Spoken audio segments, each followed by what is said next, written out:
అందుకే భార్య భర్తల మధ్యలో ఉన్నటువంటి సంబంధం అది పవిత్రమైన బంధం. పవిత్రమైన బంధానికి దేవుడు చెప్పిందంటే పెళ్లి చేసుకున్న తర్వాత విడిపోకూడదు, విడిపోవాలనుకుంటే పెళ్లి చేసుకోకూడదు.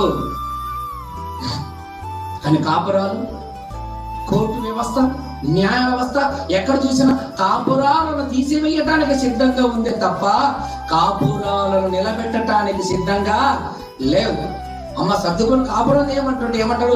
ఎలా సర్దుకోలేడు, ఉల్లిగడ్డ కాదు, కొత్తిమీర కాదు, ఏది కాదు, సంపాదించడం లేదు, ఏం చేయడం అది ముందు తెలియదా నీకు?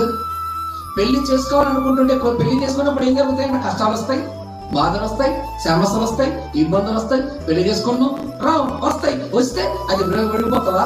విడాకులు తీసుకుంటావా? సంవత్సరం పెళ్లి కావాలి, విడాకులు కావాలా నీకు? అందుక పెళ్లి చేసుకుంది.